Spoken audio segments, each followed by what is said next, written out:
Hey everybody, welcome back to Fin Scales and Fluffy Tails. Today, I'm going to be introducing you to my new Pac-Man frog. I got him last month at a reptile show, and he's been doing really well. I'm also going to show you his bioactive enclosure that I have set up for him. So, let's get into it.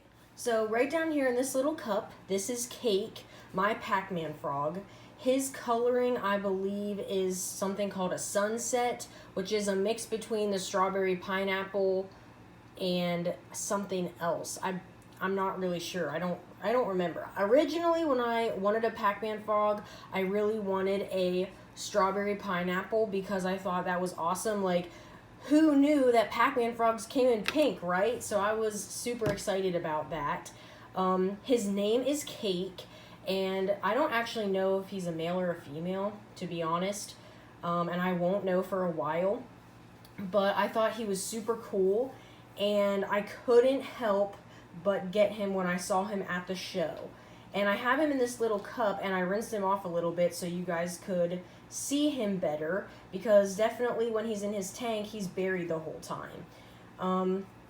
When I was at the show, I also bought him some dubia roaches that I've been attempting to feed him. I've been trying to keep the humidity and the heat up as best I can. He has a heat pad on the side of his tank, which was the recommendation of the person I bought him from. Everyone heats their Pac-Man frogs a little differently. Some people put the heat pad on the side of the tank. Some people put it under the tank. Some people don't even use a heat pad, and they use a ceramic heat emitter. I just decided to try the heat pad since that's what most people say is best for them, but I still wasn't sure what I thought would be best for my frog, so I talked to the guy that I bought him from, and he suggested I put it on the side of the tank. So far, that's been working okay. I've sprayed the tank 2 to 3 times a day to make sure the humidity stays high enough. Whenever I see the dirt drying out a little bit, I definitely go and spray it. His tank is a bioactive tank. I have a springtail culture now that's all mine, so I get to keep that and use it.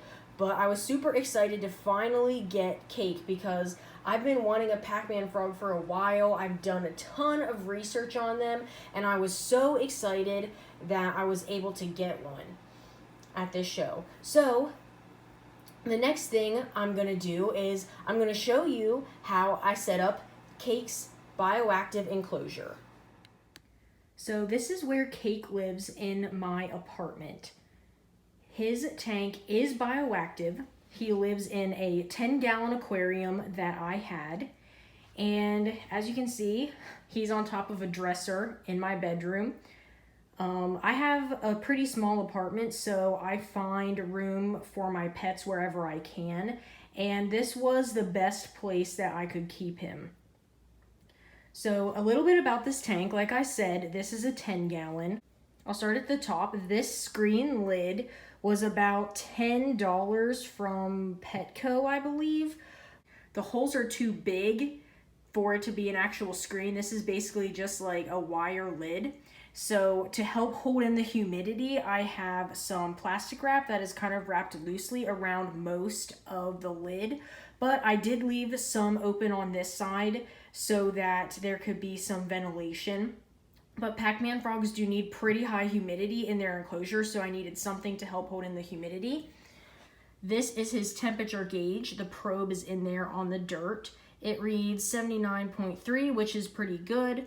I actually had to add an extra heat mat in here so that he has 2. I used to only have 1, but 1 wasn't enough to get the temperature close to 80 degrees. And I just misted his tank, which is why there's water all over the sides and why the temperature is a little bit low on the one side. He's completely buried right now. He's somewhere next to this log. I have this log hide in here, which he doesn't use because he just completely buries himself. I have some leaf litter in here, which is food for the springtails. This bedding I actually bought from the same reptile show I got him from, and I was able to mix it in. So his tank is bioactive. I do plan on getting him some plants from, I think, the Bio Dude, but I want to get him some live plants for this tank but I'm going to be getting him some live plants when I buy the supplies to make Gimli's tank bioactive as well. I have a leopard gecko and I would really love to put him in a bioactive enclosure. Of course, it will not be the same because he's a desert animal and, you know, Cake is from the rainforest, but hopefully it will be more enriching for him. And in the back there, that black thing is the hygrometer or hydrometer, but it tells the humidity of the tank, and right now it says 97%, which is pretty good considering they need a pretty high humidity. His substrate is not soaking wet, but I do spray his tank about twice a day. So this is Cake's setup. These two things over here are the thermostats. This one is for Gimli's tank, and this one is for Cake's tank. I have it set to, right now it's at 89. I actually have both of his heat mats set to 90 because that is how hot I have to set them so that the substrate is about 80 degrees. I have to set the heat mats high enough so the substrate gets to be warm enough. If I set the heat mats to 80 degrees, the substrate would only be maybe 70. It wouldn't be very warm at all. So that's what I have to do. But yeah, this is Cake's setup. According to my research, this should be good for him when he is an adult as well. I do not have a water dish in here, mainly because most Pac-Man frogs don't use it anyway. I did get a water dish for him when I bought him, but I wasn't able to get the sticky stuff out of it, and I didn't want him to get stuck to it if he ever did decide to use it. But frogs usually take in moisture through their skin, so a water dish is not necessary, and I keep the humidity pretty high in here. So far, since I've had him, he has been eating crickets. I cannot get him to eat dubia roaches, which is kind of sad because I bought some dubia roaches just for him, but he refuses to eat them. However, he has been eating crickets, so that's almost just as good. I think he eats crickets because, like, maybe they're bigger, they move around more. I'm not really sure, but he won't eat dubia roaches at all. But a lot of people who have Pac-Man frogs say that's normal. So yeah, this is Cake's setup, and I will let you guys know. I will update you when I decide to put in the live plants once I get those. And eventually there will be a video of me setting up Gimli's bioactive tank. So stick around for that.